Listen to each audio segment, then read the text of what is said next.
نورہم یسعی بین ایدیہم و بایمانہم، ان کا نور، مومنوں کا نور، نیکیوں کا نور، خیر کا، بھلائی کا، اچھائی کا، ان کے دین کی تبلیغ کا، تعلیم کا اور خود عمل کرنے کا نور ان کے دائیں ہاتھ اور ان کے آگے آگے دوڑ رہا ہوگا، دور تک پھیل رہا ہوگا. یقولون، وہ کہیں گے، ربنا، اے ہمارے رب، اتمم لنا نورنا، ہمارے لیے ہمارا نور مکمل کر دے، ہمارا نور ہم پر تمام کر دے. یہ کیوں کہیں گے؟ نور تو ان کو ملا ہوگا، پھر کہیں گے کہ نور پورا کر دے. اس لیے کہ ان کے ساتھ کچھ لوگ ایسے ہوں گے کہ جن کو شروع میں کچھ روشنی ملے گی، پھر تھوڑی دیر بعد وہ ختم ہو جائے گی، بجھ جائے گی. جیسے دنیا میں بجلی چلی جاتی نا، ان کی بجلی چلی جائے گی. تو مسلمان بھی خوف زدہ ہوں گے. اچھا، یہ کن کی روشنی چلی جائے گی؟ یہ ان لوگوں کی جو پہلے کبھی نیکی کی حالت میں تھے، پھر ان کا انجام اچھا نہیں ہوا، منافقت کے ساتھ اور ایمان کی خرابی کے ساتھ دنیا سے گئے.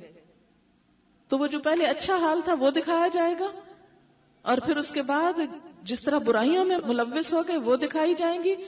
تو پھر کیا ہوگا؟ وہ نور ان سے چھن جائے گا. یا منافق ہوں گے کہ جو ایمان کا ظاہری دعویٰ کرتے تھے، تو ظاہری طور پر تھوڑی سی روشنی دکھائی جائے گی اور اس کے بعد سب ختم ہو جائے گا. تو ایمان والے دیکھ کے ڈر اٹھیں گے، یا اللہ ہمارے ساتھ بھی ایسا نہ ہو جائے. یہ بالکل ایسے ہی ہے جیسے ساتھ والے گھر میں بجلی چلی جائے تو ہم پریشان ہوتے ہیں کہ ہماری بھی نہ چلی جائے. تو قیامت کے دن ان کے ساتھ کچھ ایسے لوگ ہوں گے جن کی روشنی چلی جائے گی، تو وہ بھی پریشان ہوں گے اور دعائیں کریں گے، ربنا اتمم لنا نورنا واغفر لنا انک علی کل شیء قدیر، بے شک تو ہر چیز پر قدرت رکھنے والا ہے. یا ایھا النبی جاہد الکفار والمنافقین، اے نبی صلی اللہ علیہ وسلم، کفار اور منافقین کے ساتھ جہاد کیجئے. یہ کفار اور منافقین کون؟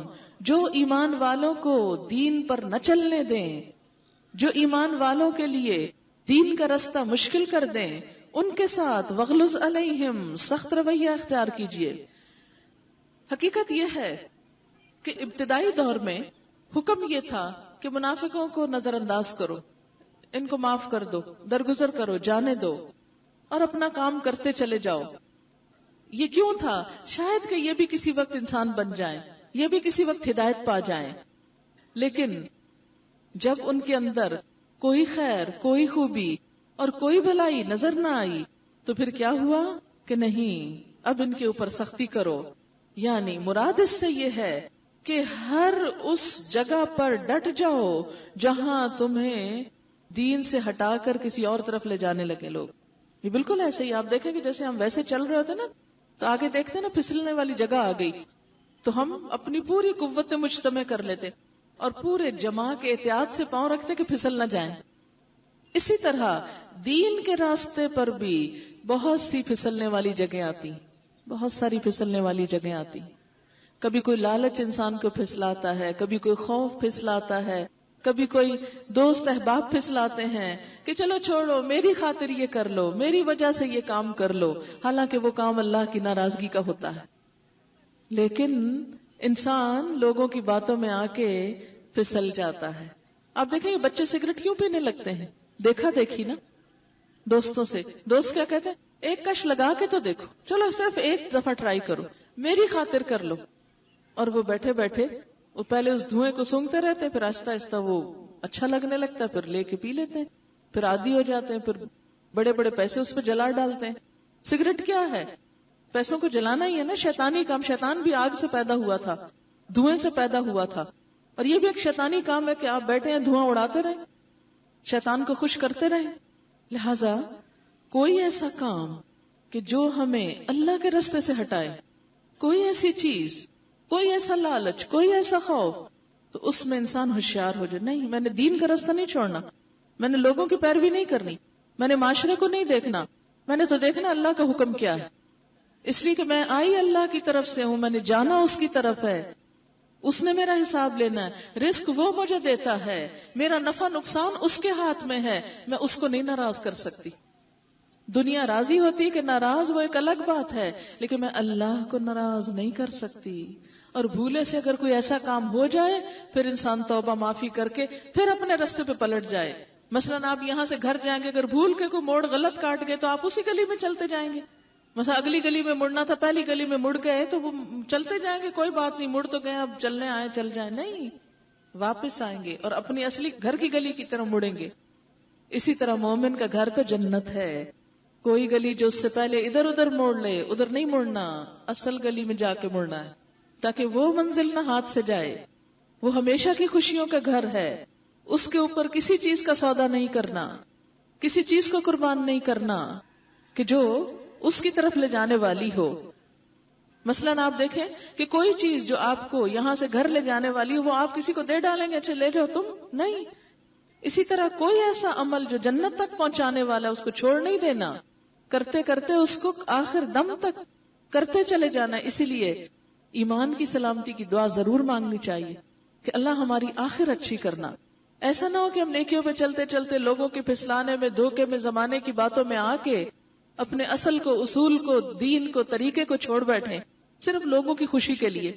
آج آپ دیکھیں کہ بہت سا حجاب اور پردہ کیوں اٹھ گیا؟ کیا ہم سب شروع سے ایسے ہی تھے؟ نہیں. بہت سے گھرانے بہت دیندار تھے، بہت پردے کے پابند تھے. آہستہ آہستہ وہ سب چیزیں کیوں ختم ہو گئیں؟ زمانے کو دیکھتے دیکھتے، لوگوں کو دیکھتے دیکھتے. لیکن آپ دیکھیں کہ یہ سارے لوگ جن کی خاطر ہم کوئی بھی ایسا کام کریں، ہمیں اللہ سے بچانے والے ہیں، چھڑانے والے ہیں، کام آنے والے ہیں، نہیں. پھر اس کے بعد آپ دیکھیں اللہ تعالیٰ دو مثالیں دے کے بات بالکل صاف کر دیتے ہیں، واضح کر دیتے ہیں، کھول دیتے ہیں. پہلی مثال، ضرب اللہ مثلا للذین کفروا امرأۃ نوح. اللہ تعالیٰ کافروں کے لیے نوح علیہ السلام کی بیوی کی مثال دیتے. یہ تو ہم سب جانتے ہیں نا نوح علیہ السلام کے واقعات، اور جب وہ دنیا میں آئے اور کتنے سال رہے اور کیا کیا کیا. اور نہیں جانتے تو ہم ماؤں کو جاننا چاہیے تاکہ بچوں کی پہلی تعلیم جو ہے وہ کہانی سنانے سے ہوتی ہے. اور ان کی تربیت اگر آپ کرنا چاہتے ہیں تو سب سے پہلے اچھی کہانیاں سنانا شروع کریں، اس سے انشاءاللہ تعالیٰ ان کا ذہن بنے گا. تو اللہ تعالیٰ کافروں کے معاملے میں ایک مثال بیان کرتے ہیں نوح علیہ السلام کی بیوی کی، وامرأۃ لوط، لوط علیہ السلام کی بیوی کی. یہ کون تھی دونوں؟ کانتا، یہ دونوں تھیں تحت عبدین، دو بندوں کے تحت، یعنی زوجیت میں، من عبادنا، ہمارے بندوں میں سے، صالحین، نیک بندے یعنی پیغمبر تھے. فخانتاہما، تو ان دونوں نے اپنے شوہروں سے خیانت کی، دونوں نے خیانت کی. اچھا، شوہر ان کے جو تھے نا وہ عام شوہر نہیں تھے، وہ رسول اور پیغمبر تھے. انہوں نے اپنے شوہروں سے خیانت کی کا یہ مطلب نہیں نعوذ باللہ کہ وہ کوئی بے وفائی کی، کوئی غلط رستے پہ اس طرح چل پڑی. اس کا مطلب یہ ہے کہ جو تعلیم شوہر لے کر آئے تھے، جو پیغام شوہروں نے لوگوں کو دیا، اس پیغام کو نہیں مانا، یعنی دین کو صحیح معنوں میں قبول نہیں کیا. اچھا، خیانت کیا ہوتی ہے؟ ایک طرح سے دھوکہ دینا ہوتا نا، اوپر سے کچھ ظاہر کرنا، اندر سے کچھ اور کرنا. اللہ تعالیٰ فرماتے ہیں شوہر تو ان دونوں کے بڑے نیک تھے، پیغمبر تھے، لیکن بیویاں جو تھیں وہ شوہروں کے طریقے پر نہیں تھیں. کیا ہوا؟ جب قوم پر عذاب آیا، فلم یغنیا عنہما من اللہ شیئا، تو وہ دونوں پیغمبر اپنی بیویوں کے کچھ بھی کام نہ آ سکے. بعض اوقات ہم کہتے ہیں نا ہمارے ماں باپ بڑے نیک تھے، ہم کو چھڑا لیں گے، ہمارے شوہر بڑے نیک ہیں، ہم ان کی بیوی نہیں ہیں، ہمیں بھی ساتھ جنت میں لے جائیں گے. نہیں. یا ہم کہتے ہیں ہم حضور صلی اللہ علیہ وسلم کی امت ہیں تو وہ ہماری سفارش کرا لیں گے، بس ٹھیک ہے. یہاں پر آپ دیکھیے کہ یہ بھی تو پیغمبر تھے نا. حضرت نوح علیہ السلام نے 950 سال تبلیغ کی تھی، لیکن اپنی بیوی کو عذاب سے نہیں بچا سکے. اتنی عبادت کرنے کے باوجود، اتنی محنت، ہم میں سے کسی نے اتنی محنت دین کے لیے کی نہیں کی. 950 سال صبح شام دن رات، چھپے ڈھکے، اعلانیہ ظاہری، ہر طرح انہوں نے اللہ کی بات لوگوں تک پہنچائی اور اس کے لیے بڑی تکلیفیں اٹھائیں. لیکن ان ساری محنتوں کے بدلے میں وہ اپنی بیوی اور بچے کو نہیں بچا سکے. یہ قرآن میں لکھا ہے فَلَمْ يُغْنِيَا عَنْهُمَا مِنَ اللَّهِ شَيْئًا. لوط علیہ السلام بھی اسی طرح اپنی بیوی کو نہیں بچا سکے. کہتے ہیں روایات میں آتا ہے کہ جب اللہ تعالیٰ نے حکم دیا لوط علیہ السلام کو کہ اپنے گھر والوں کو ساتھ لے کر نکل چلو کیونکہ بستی پہ اب عذاب آنے لگا ہے، تو ان کی بیوی بھی ساتھ نکل گئی. اللہ تعالیٰ نے منع کیا تھا کہ پیچھے پلٹ کے نہیں دیکھنا. کہتے ہیں کہ تھوڑی دور جا کے جب پیچھے دھماکے ہونے لگے تو بیوی نے پیچھے مڑ کے دیکھا، ہائے قوم پہ کیا ہو رہا ہے. کیونکہ اس کی دلچسپیاں اور دوستیاں اور محبتیں قوم والوں کے ساتھ تھی. کیا ہوا؟ ایک پتھر آ کے ان کو بھی لگا وہاں، اور کانت من الغابرین، وہ پیچھے رہنے والوں میں سے ہو گئی، وہ پیچھے ہی رہ گئی، وہ اپنے شوہر کے ساتھ نہ جا سکی. اور کیا کہا گیا؟ وقیلا، اور کہا گیا دونوں آگ میں چلی جاؤ، ادخلا، دونوں چلی جاؤ، داخل ہو جاؤ، النار، آگ میں، مع الداخلین، دوسرے داخل ہونے والوں کے ساتھ. جیسے اور جہنم میں گئے تم بھی ساتھ چلی جاؤ. خواہ تم پیغمبروں کی بیویاں تھیں لیکن خود کوئی اچھا کام نہیں کیا تو اچھے شوہر بھی نہیں بچا سکے.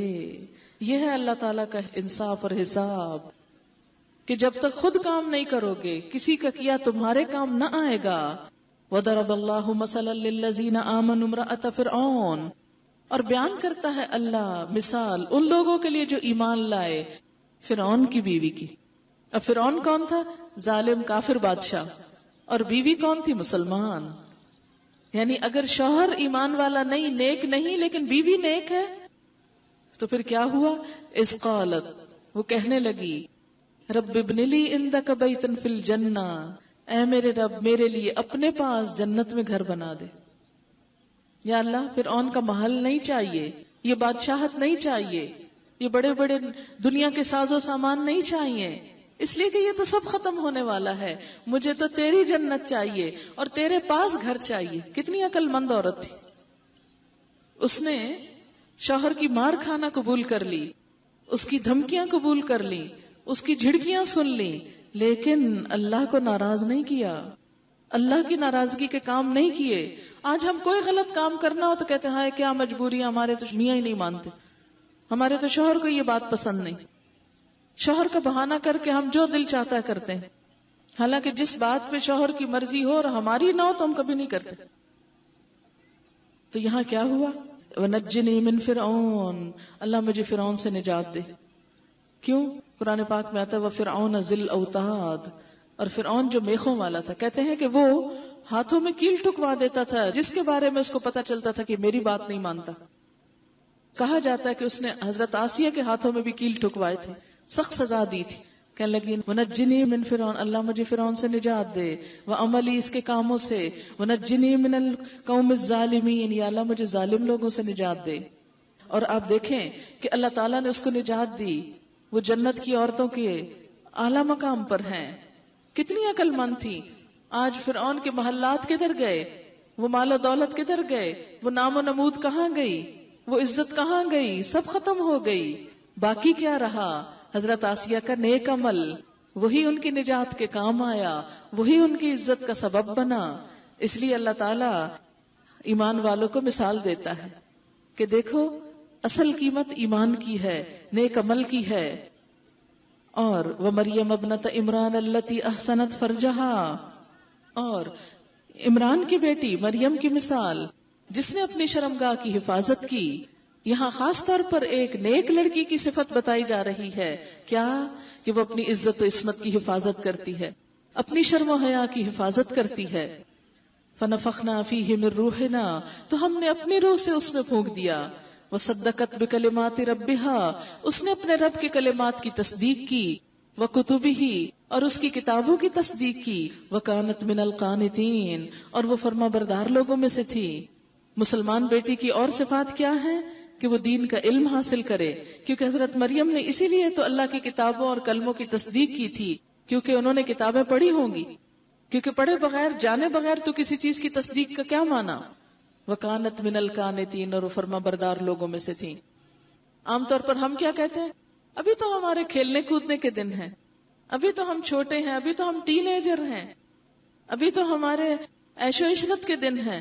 اگر مائیں اپنی بچیوں سے کہیں نا کہ تم کچھ کرو، کہتے ہیں آپ بھی تو اس عمر میں ایسے ہی کرتے تھے، ہمیں کیوں کہتے ہیں، ہمیں کیوں منع کرتے ہیں؟ نہیں، انسان کو شکر ادا کرنا چاہیے کہ جتنی جلدی اللہ تعالیٰ اس کو اپنے رستے کی ہدایت دے اور جتنی جلدی اس کو اس بات کی توفیق نصیب ہو کہ وہ اللہ کو راضی کر سکے.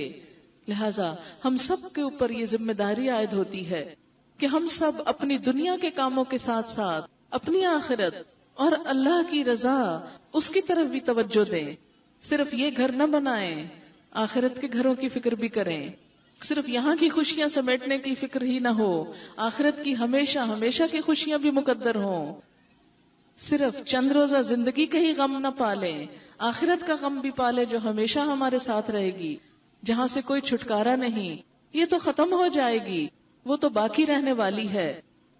باقی رہنے والی کو ترجیح دیں ختم ہونے والی پر. یہی عقل مندی ہے.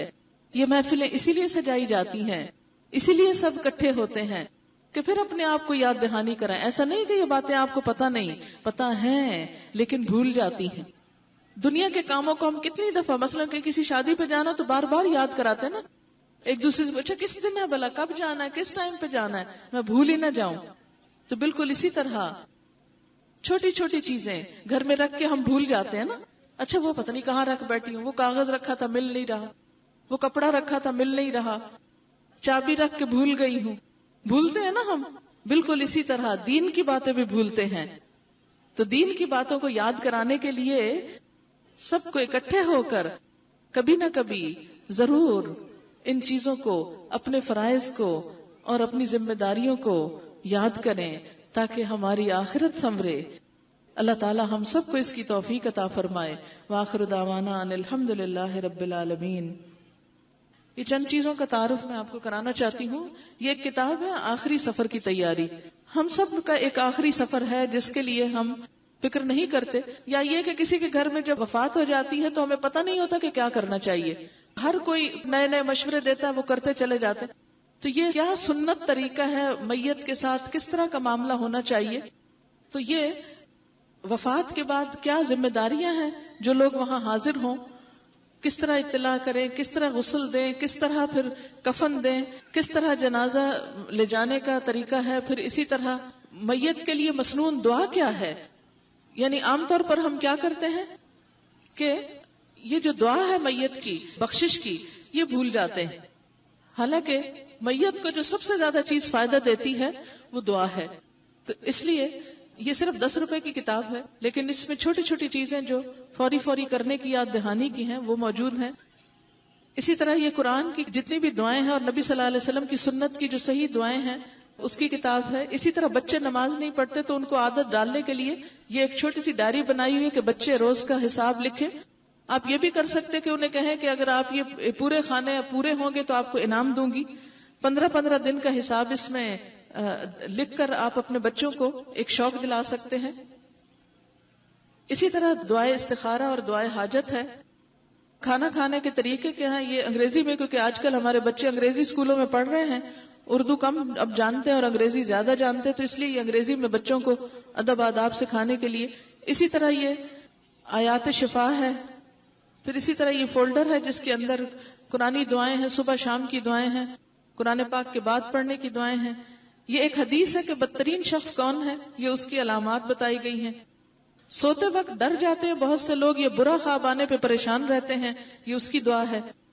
بہت سے لوگ قرض کے لیے بڑے پریشان رہتے ہیں، تو یہ قرض کی ادائیگی کی دعا ہے. حضرت معاذ نے حضور صلی اللہ علیہ وسلم سے اپنے اوپر قرض کی شکایت کی تو آپ نے فرمایا تم یہ دعا پڑھا کرو. آپ نے فرمایا یہ ایسی دعا ہے کہ تم پہ احد پہاڑ جتنا قرض بھی ہو تو اللہ تعالیٰ اس کی ادائیگی کا سامان کر دے گا. اور یہ مسنون حدیث ہے. پھر اسی طرح نیک اولاد کے لیے دعائیں ہیں، کیونکہ ہم اولاد کے لیے اور فکر تو کرتے ہیں لیکن دعائیں کم مانگتے ہیں، تو بچے کی تربیت پیدائش سے پہلے شروع ہو جاتی ہے. اسی طرح یہ آیات شفا ہیں. پھر یہ کپڑے پہننے کی دعائیں ہیں. پھر اسی طرح کچھ کیسٹس ہیں. یہ مسنون دعائیں جو اس کتاب میں لکھی ہوئی ہیں ان کے صحیح پروننسیشن کے کس طرح تلفظ پڑھا جائے، کیونکہ بہت سے لوگ پھر کتاب لے لیتے ہیں، پڑھنی نہیں آتی، ان کا ترجمہ اور چھوٹا چھوٹا اس کی تفسیر بیان کی ہوئی ہے، کہلوائی ہوئی ہیں اس میں. پھر اسی طرح ہم عام طور پر جب تحفے دیتے ہیں تو یا کپڑے یا اس طرح کی چیزیں دیتے رہتے ہیں، تو یہ ایک گفٹ پیک کی شکل میں بھی بنوائی ہوئی ہے تاکہ اس طرح کی چیزیں دیں جو صدقہ جاریہ بھی بنے انسان کے لیے. پھر اسی طرح یہ کہ نماز کیا سکھاتی ہے، تقدیر کے مسئلے میں لوگ الجھے رہتے ہیں. یہ سورت کہف ہے جو جمعے کے دن پڑھنی چاہیے. شرک کیا ہے، کیونکہ شرک جو ہے یہ سب سے بڑا گناہ ہے اور انسان کے اعمال برباد کرنے والا ہے. یہ تکبیریں ہیں، بعض اوقات چھوٹے بچے جیسے ہوتے ہیں تو گھر میں جیسے ڈرتے ہیں، سوتے نہیں، یا اللہ کی محبت پیدا کرنے کے لیے بار بار اگر ہلکی آواز میں سنائی جائے تو یہ انشاءاللہ تعالی فائدہ دے گی. اسی طرح شب معراج میں حضور صلی اللہ علیہ وسلم نے کیا دیکھا اس کے بارے میں ہے. خواب اور اس کی حقیقت کیا ہے، کون سے خواب سچے ہوتے ہیں، کس کس طرح کے خوابوں سے پناہ مانگنی چاہیے.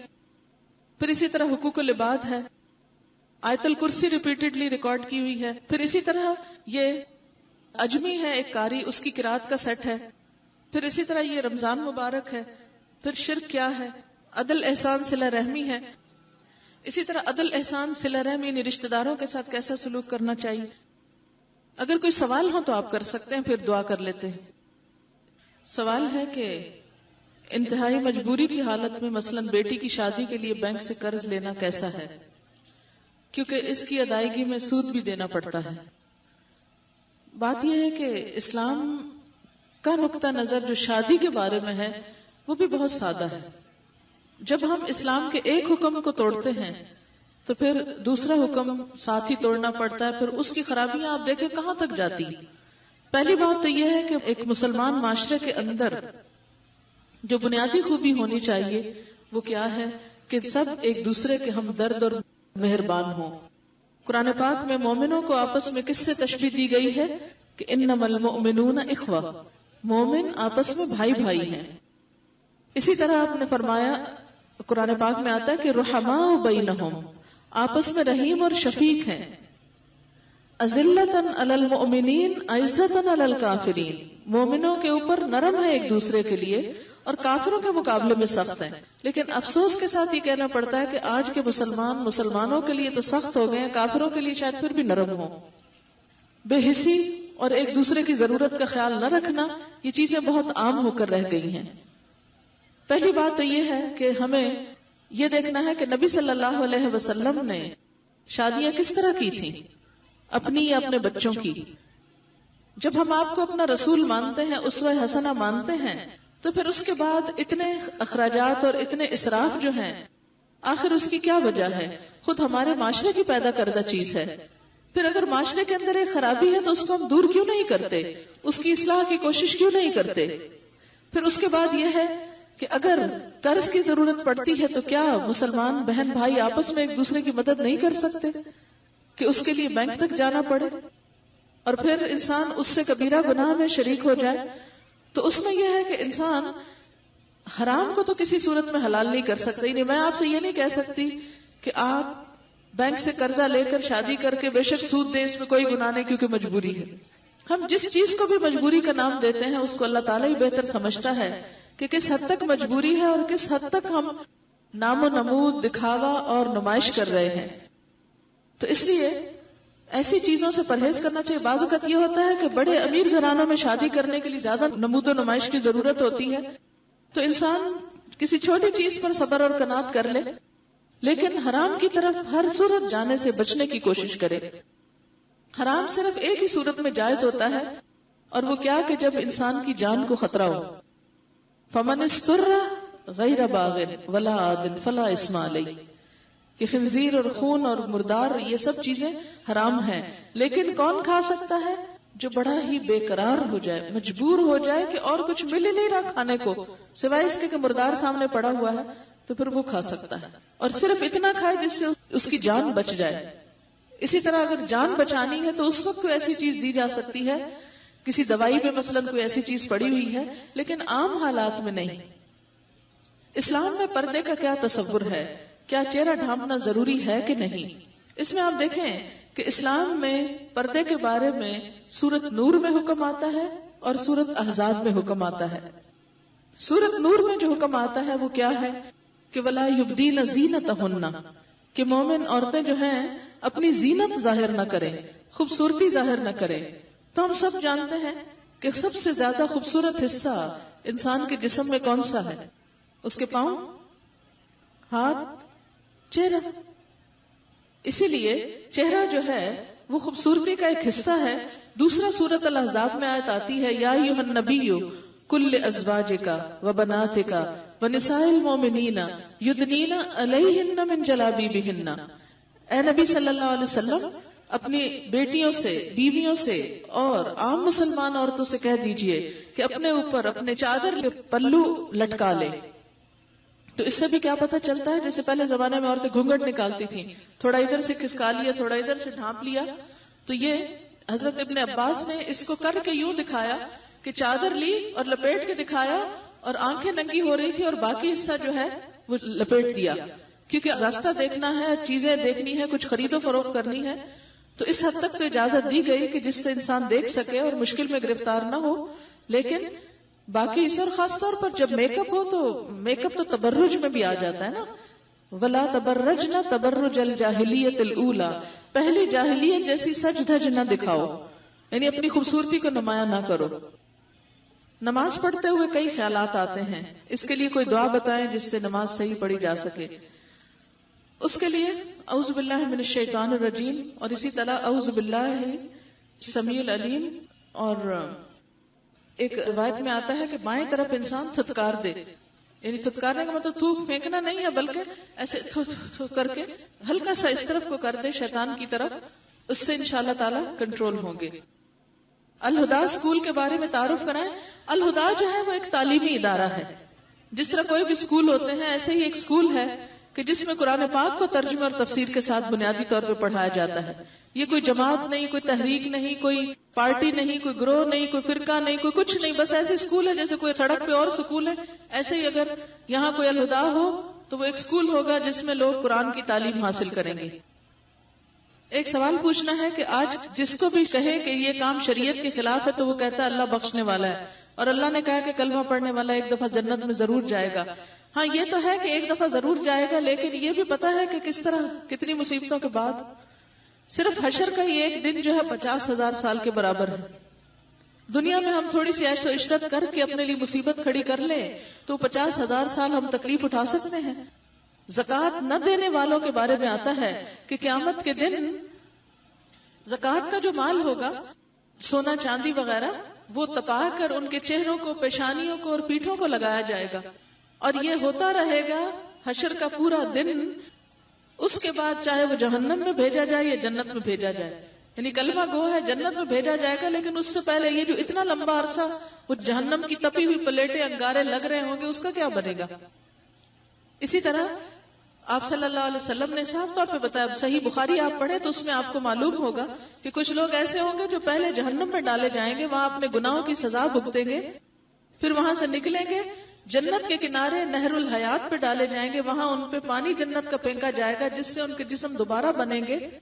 ان کے جسم بننے کے باوجود اس پر آگ کے جلنے کے نشان ہوں گے. وہ جب جنت میں بھیجے جائیں گے تو ان کو جہنمیون کہا جائے گا.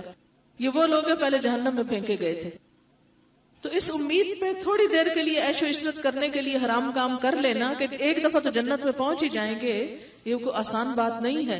انسان کو توبہ استغفار ہی کرتے رہنا چاہیے کہ یا اللہ ہمیں تو جہنم کی شکل اور لو بھی نہ دکھا. کہاں یہ کہ وہ اس امید پہ کہ اچھا پھر بعد میں نکل جائیں گے اس سے. یہ کچھ لوگوں نے دعاؤں کے لیے کہا ہے، ان سب کے لیے میں اکٹھی ایک ہی دعا کر دوں گی انشاءاللہ. احمدی ہمسائے ہیں، ہم ان کے ساتھ کیسا سلوک کریں؟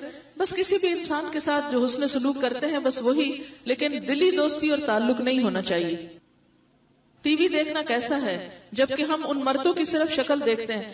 مسلمان عورت کے لیے پسندیدہ نہیں کہ وہ بے وجہ بیٹھ کے مردوں کی شکل بھی دیکھتی رہے. قرآن پاک میں آتا ہے وَقُلِ لِلْمُؤْمِنَاتِ يَغْضُضْنَ مِنْ أَبْصَارِهِنَّ وَيَحْفَظْنَ فُرُوجَهُنَّ. یہ سورۃ نور کی آیت ہے کہ مومن عورتوں سے کہہ دیجئے کہ وہ اپنی نگاہیں جھکا کے رکھیں اور اپنی شرمگاہوں کی حفاظت کریں، کیونکہ فحش سین انسان کو غلط رستوں کی طرف پھر لے جاتے ہیں. جب ٹی وی کے اوپر لڑکی لڑکے کو بے حیائی کرتے ہوئے دیکھیں گے تو کہ ایک ایمان والی بچی کے لیے اس کے دل میں شرم و حیا باقی رہے گی؟ نہیں، اس کی بھی اترے گی. پھر وہ بھی ایسی چیزوں کو آہستہ آہستہ انجوائے کرنے لگے گی، پھر یہ ان چیزوں کی برائی اور قباحت میں نکلنے لگتی ہے. تو یہ سب چیزیں دیکھنے سے ہی شروع ہوتی ہیں.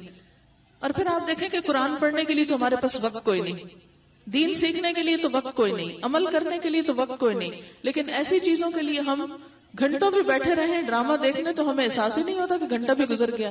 کیا عشاء کی نماز میں بھی ہم ایک گھنٹہ لگاتے ہیں؟ جنت کے لیے تو گھنٹہ نہیں لگاتے، لیکن ٹیلی ویژن کے آگے آرام سے گھنٹہ گزار لیتے ہیں. میں FSC کی طالبہ ہوں، جو بھی یاد کرتی ہوں بھول جاتا ہے. اس کے لیے آپ یہ شاید یہاں کارڈ ہو، مجھے پتہ نہیں ہے کہ نہیں، لیکن ایک دعاؤں کا کارڈ ہے، حصول علم کی دعائیں. اس میں رب اشرح لی بھی لکھا ہوا ہے، رب زدنی علما والا بھی لکھا ہوا. وہ بک مارکر کی شکل میں اگر وہ کتاب کے اندر رکھ لیں، جب بھی آپ پڑھنے لگے پہلے اللہ تعالیٰ سے دعا مانگے وہ، پھر اس کے بعد آپ پڑھائی شروع کریں. دل چاہتا ہے ٹی وی پہ آپ کا پروگرام رکھا جائے تاکہ لاکھوں لوگ مستفید ہوں. کیا ایسا ممکن ہے؟ پتہ نہیں، میں نے خود کبھی کوشش نہیں کی. اگر کبھی کوئی کہے تو کر دیتی ہوں. کیا حجاب میں وہاں اپنا درس دیں؟ اس میں یہ ہے کہ ایسی چیزیں میں نے کبھی خود اس طرح کی کوشش نہیں کی، کیونکہ ظاہر ٹیلی ویژن میرا نہیں ہے، یہ ریڈیو میرا نہیں ہے، اور پھر یہ کہ ساری ذمہ داری میری ہی نہیں ہے، اور لوگوں کی بھی ذمہ داری ہے. میری اب خود ایک دفعہ بات ہوئی تھی ٹیلی ویژن والوں سے کہ آپ یہ اتنے فضول پروگرام کیوں دکھاتے ہیں؟ تو انہوں نے کہا آئے میں آپ کو خط دکھاتا ہوں جو لوگوں کی فرمائش پہ ہم لگاتے ہیں. لوگ اگر ہم سے دینی باتوں کی فرمائش کریں گے تو ہم دینی پروگرام بھی دکھائیں گے. لوگ فرمائشی گانوں بھی کرتے ہیں تو ہم دینی پروگرام کیسے دکھا سکتے ہیں؟ تو یہ تو پھر ہمارا فرض بنتا ہے نا کہ جب لوگ خط ان کو لکھتے ہیں کہ فلاں پروگرام دکھا دیں یا فلاں چیز، تو پھر وہ بھی وہی دکھاتے ہیں. قیامت کے دن بھی وہ یہی کہیں گے اللہ لوگ یہ دیکھنا چاہتے تھے اس لیے ہم بڑی ذمہ ہیں، ہم نے وہی دکھایا ان کو. بیٹی کے لیے رشتے کے لیے مختلف لوگوں سے استخارہ کرایا، کسی نے خواب اچھا دیکھا، کسی نے صحیح دیکھا، اس لیے پریشان. آپ خود استخارہ کریں، کسی سے کیوں کراتی ہیں؟ خود کریں. اور خود کرنے کا طریقہ کیا ہے کہ 2 نفل پڑھ کر درود شریف وغیرہ پڑھ کے دعا استخارہ پڑھیں. آپ کا دل کسی ایک طرف مائل ہو جائے گا. اگر دل مائل ہو جائے تو کر لے، دل مائل نہ ہو تو نہ کریں. ضروری نہیں کہ شرط آئے کہ خواب، کہیں کسی حدیث میں نہیں لکھا ہوا کہ استخارے کے بعد خواب آئے گی. خواب شرط نہیں ہے. استخارہ کا لفظی مطلب ہوتا ہے خیر کی دعا مانگنا.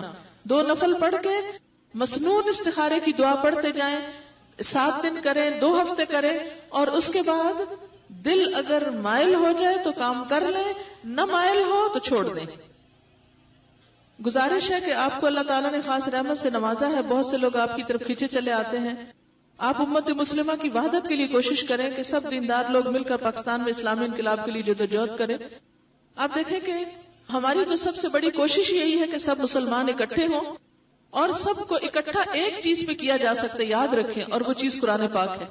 اگر ہم سب قرآن کی طرف آ جائیں، قرآن پڑھیں، سیکھیں، سکھائیں، گھر گھر میں اس کو پہنچائیں، پھیلائیں، اور ہر شخص تک اس کی بات کو لے کر جائے، تو ہو نہیں سکتا کہ اسلام اس ملک میں نہ آئے.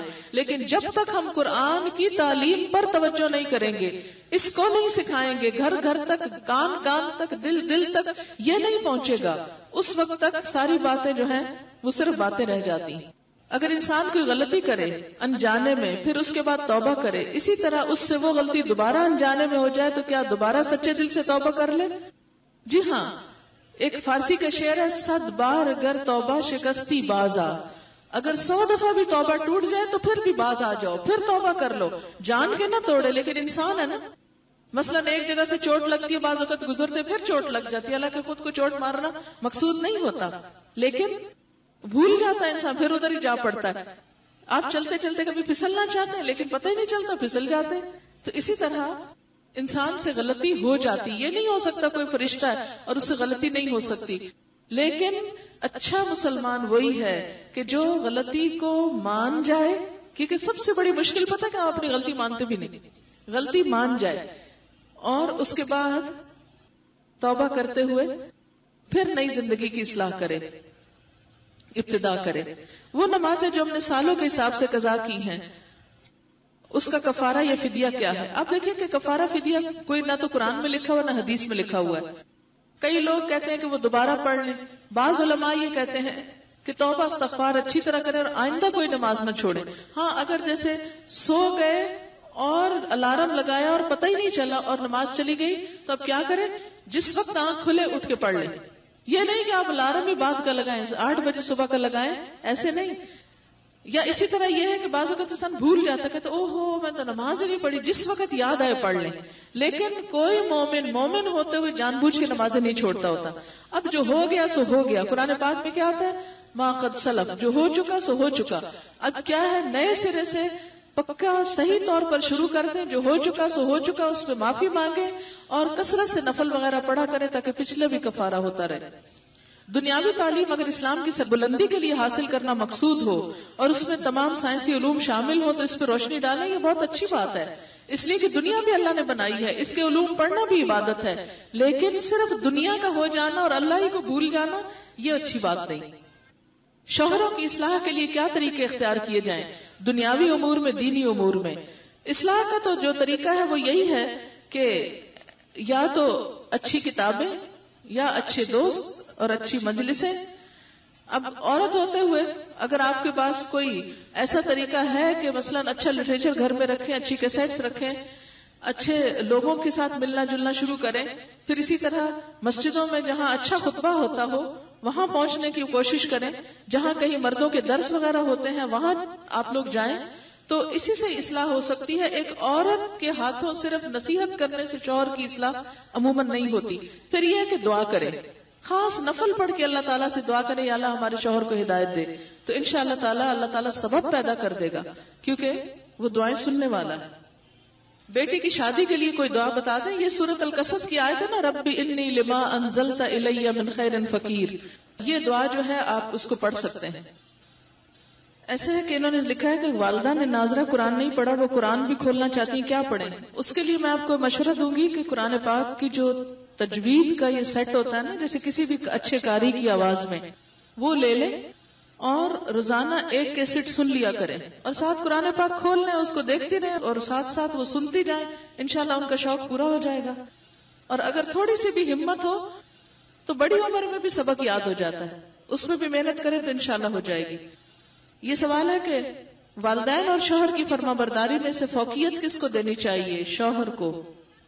حدیث میں آتا ہے کہ عورت شوہر کے معاملے میں کسی دوسرے کی بات نہ مانے. شادی کے بعد سب سے بڑا حق شوہر کا ہو جاتا ہے. ہمارے ہاں خاندانوں میں خرابیاں بعض اوقات صرف اس لیے پیدا ہوتی ہیں کہ شادی کے بعد بھی مائیں پیچھے سے کوئی نہ کوئی بات کہے رکھتی ہیں اور وہ بسنے نہیں دیتی بیٹیوں کو. تو اس لیے عورت پر شوہر کی اطاعت فرض ہے. قرآن پاک میں آتا ہے فالصالحات قانتات، نیک عورتیں فرما بردار ہوتی ہیں، یعنی اپنے شوہروں کی. یہ سوال ہے کہ اجینو موتو چائنیز نمک کے بارے میں بتائیں. اس کے بارے میں پتہ چلا کہ اس میں سور کا کچھ انزائمز ہوتے ہیں جو ڈالے جاتے ہیں. تو چائنیز یہ جو کھانے کسی ہوٹل میں آپ کھائیں یا گھر بنائیں، اجینو موتو جو ہے اس کا استعمال چھوڑ دیں. انڈونیشیا میں پچھلے ہفتے کا جو ٹائمز رسالہ تھا اس میں تفصیل آئی ہوئی ہے کہ کس طرح وہاں کے علماء نے یہ فتویٰ دیا، اور وہاں کی جو کمپنی کا ڈائریکٹر تھا اور وہ سب کو گرفتار باقاعدہ کر لیا گیا کہ جب منع کیا گیا تھا کہ یہ چیز نہ ڈالیں تو کیوں ڈالی.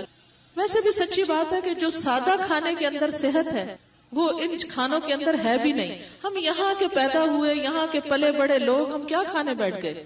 اوٹ پٹانگ چیزیں. اسی وجہ سے ہمارے اندر وہ دین کی محبت، آپس کی محبتیں بھی باقی نہیں رہی. ہمارے دل جو تھے وہ ولایتی ہو گئے ہیں، تو وہ جو آپس کے تعلقات کی چاشنی اور شیرینی تھی وہ بھی ختم ہو کے رہ گئی. تو جو کھانے ہوتے ہیں وہ انسان کی جو پوری سوچ ہے اس پر بھی اثر کرتے ہیں. تو اس لیے صرف زبان کے ذائقے کے لیے کسی بھی قسم کا حرام اندر لے جانا جو ہے درست نہیں. یہ نشے کے لیے کوئی دعا بتائیں. ایسا ہے کہ آیات شفا جو ہیں یہ دم کر کر کے مریض کو جو ہے وہ پانی وغیرہ میں پلائیں اور اس کے اوپر پھونکے بھی. اچھا دعا کر لیتے ہیں. سبحان اللہ والحمد للہ ولا الہ الا اللہ واللہ اکبر ولا حول ولا قوة الا باللہ العلی العظیم. اللہم صل علی محمد وعلی آل محمد کما صلیت علی ابراہیم وعلی آل ابراہیم انک حمید مجید. اللہم بارک علی محمد وعلی آل محمد کما بارکت علی ابراہیم وعلی آل ابراہیم انک حمید مجید. ربنا آتنا فی الدنیا حسنۃ وفی الآخرۃ حسنۃ وقنا عذاب النار. ربنا لا تزغ قلوبنا بعد اذ هدیتنا وهب لنا من لدنک رحمۃ انک انت الوہاب. ربنا هب لنا من ازواجنا وذرياتنا قرة أعين واجعلنا للمتقين إماما. لا حول ولا قوة إلا بالله العلي العظيم. يا حي يا قيوم برحمتك نستغيث.